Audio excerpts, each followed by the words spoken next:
அஸ்ஸலாமு அலைக்கும். இன்னைக்கு ராபியா குக்கிங்கில் என்ன செய்ய போகிறோம் அப்படின்னு பார்த்தீங்கன்னா, ஒரு சிம்பிளாக ரொம்ப ஈஸியாக சட்டுன்னு ஒரு மாங்காய் ரசம் தாங்க செய்ய போகிறேன்.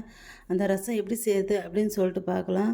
நான் வந்து எல்லோரும் மாங்காய் துருவி போட்டு செய்வாங்க. நான் மாங்காய் நீளமாக கட் பண்ணி செய்ய போகிறேன். போட்டு செய்ய போகிறேன். அது எப்படி செய்யுது சொல்லிட்டு, இப்போ ஒரு பாத்திரத்தில் வந்து நான் வந்து ஒரு 2 ஸ்பூன் எண்ணெய் வந்து ஊற்றிருக்கேன். இந்த எண்ணெய் காஞ்சதுக்கப்புறம் இதில் ஒரு அரை ஸ்பூன் கடுகு சேர்த்துக்கோங்க.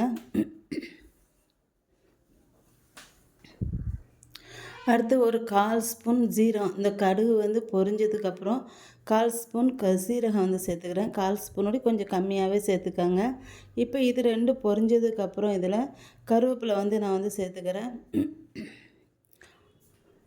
கருவேப்பிலை சேர்த்துட்டு ஒரு பெரிய வெங்காயம், பல்லாரி வெங்காயம் நல்லா நறுக்கிட்டு நல்லா நச்சுக்கோங்க. நல்லா தட்டிட்டு இதில் சேர்த்துக்கணும். இல்லை பல்லாரி வெங்காயம்னா ஒரு 7 சின்ன வெங்காயம், அதையும் நல்லா தட்டிட்டு சேர்த்துக்கோங்க. இந்த பாருங்கள், நான் பல்லாரி வெங்காயம் பெரிய வெங்காயமாக ஒரு வெங்காயம் எடுத்து நல்லா இந்த மாதிரி நல்லா தட்டிட்டு நான் வந்து சேர்த்துக்கிறேன். இப்போ இந்த வெங்காயத்தை வந்து இந்த எண்ணெயில் வந்து நல்லா கொஞ்சம் வதக்கிக்கலாம். ரொம்ப வதக்கிட வேண்டாம், மீடியம் ஃப்ளேமில் வச்சு வதக்கிக்கோங்க. அடுத்து இதில் வந்து ஒரு 5 பல் பூண்டு, அதாவது இந்த அளவு வந்து வெங்காயம் வதங்கினதுக்கப்புறம் ரொம்ப வதங்காமல், இப்போ இதில் ஒரு 5 பல் பூண்டு வந்து நான் நல்லா அதுவும் நல்லா தட்டிட்டு நான் வந்து சேர்த்துக்கிறேன்.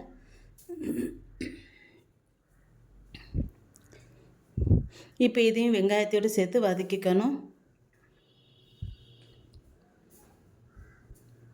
அடுத்து இது வதங்கினதுக்கப்புறம் இதில் இப்போது ஒரு 3 பச்சை மிளகாய் வந்து நான் வந்து சேர்த்துக்கிறேன். 2ஆக கீறிட்டு நடுவில் லைட்டாக கீறிட்டு அதை 3 மிளகாய் சேர்த்துக்கிறேன். தேவைப்பட்டால் நீங்கள் கூட 2 மிளகாய் காரத்துக்கு சேர்த்துக்கோங்க. நான் வந்து 3 மிளகாய் வந்து சேர்த்துருக்கேன். அடுத்து இதில் மாங்காய் ஒரு 6 துண்டு மாங்காய் இந்த மாதிரி கட் பண்ணிக்கோங்க. இந்த மாதிரி நீளமாக கட் பண்ணிக்கோங்க.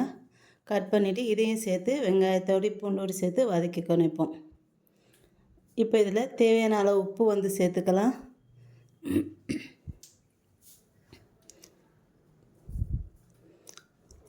அடுத்து இது வந்து ஒரு நிமிஷம் இதை வந்து வதக்கிக்கோங்க. வதக்குனதுக்கப்புறம் இதில் வந்து 1/4 ஸ்பூன் மஞ்சத்தூள் வந்து சேர்த்துக்கிறேன். இது வந்து நான் வந்து இது இந்த மாதிரி நீளமாக சேர்த்துருக்கேன்னா, இது வந்து ரசத்தில் ஊற்றி சாப்பிடும்போது இந்த மாங்காய் தொட்டு சாப்பிட்றதுக்கு ரொம்பவே நல்லாயிருக்கும், டேஸ்ட்டாகவும் இருக்கும். அதுக்காண்டி நான் வந்து இந்த நீளமாக கட் பண்ணி சேர்த்துருக்கேன். அடுத்து 1/4 ஸ்பூன் மஞ்சத்தூள் வந்து சேர்த்தாச்சு. சேர்த்துட்டு இதையும் வதக்கிட்டு இப்போ இதில் ஒரு பெரிய தக்காளியாட்டு ஒரு தக்காளி இல்லைன்னா 2 தக்காளி நல்லா நைஸாக அரைச்சிக்கோங்க. அரைச்சிட்டு இப்போ இதில் வந்து சேர்த்துக்கலாம்.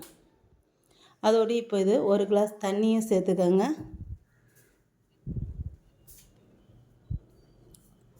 சேர்த்துட்டு இப்போ இது வந்து நல்லா பச்சை வாசனை போக நல்லா கொதிக்கணும். ஒரு நிமிஷம் நல்லா கொதிக்க விட்டுக்கோங்க. 1 நிமிஷம் இது கொதித்ததுக்கப்புறம் இதில் வந்து ஒரு பெரிய கோழிக்காய் சைஸ் நான் வந்து புளி எடுத்து கரைச்சி வச்சுருக்கேன். இதில் நம்ம வந்து மாங்காய் தக்காளி எல்லாம் போட்டிருக்கறனால நல்லா புளிப்பாக இருக்கும். அதனால் வந்து புளி வந்து கொஞ்சம் கம்மியாக தான் நான் வந்து சேர்த்துக்கிறேன். இப்போ அந்த புளிக்கரைசலை வந்து இது கொதிச்சிருச்சு. இப்போ இதிலே வந்து மாங்காய்லாம் நல்லா வெந்துடும். ரொம்ப கொலலாம் வெந்தால் நல்லா இருக்காது. இந்த மாதிரி எடுத்து சாப்பிட்ற மாதிரி வெந்தால் தான் நல்லாயிருக்கும் மாங்காய் வந்து. அதனால் மாங்காய் மெனக்கெட்டு வேக வைக்க வேணாம், இதிலே வெந்துடும். இப்போ இதை வந்து புளிக்கரைசலை வந்து ஊற்றிக்கிறேன். புளிக்கரைசலை ஊற்றிட்டு இப்போ திரும்ப இது வந்து நல்லா ஒரு கொதி விடுங்க. இது கொதி விட்டதுக்கப்புறம் புளிக்கரைசலை ஊற்றி கொதி விட்டதுக்கப்புறம் இதில் வந்து ஒரு அரை ஸ்பூன் மிளகு சீரகத்தூள், ரொம்ப சேர்க்க வேணாம், ஒரு அரை ஸ்பூன் சேர்த்தா போதும்.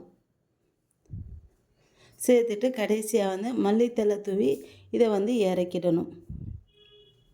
பொடியை மல்லியில் வந்து கட் பண்ணி சேர்த்துக்காங்க. அவ்வளோதாங்க, ரசம் வந்து ரெடி ஆயிடுச்சு. இப்போ ரசத்தை வந்து நம்ம இறக்கிடலாம். இதுக்கு மேலே ரொம்ப கொதிக்க விட வேண்டாம்.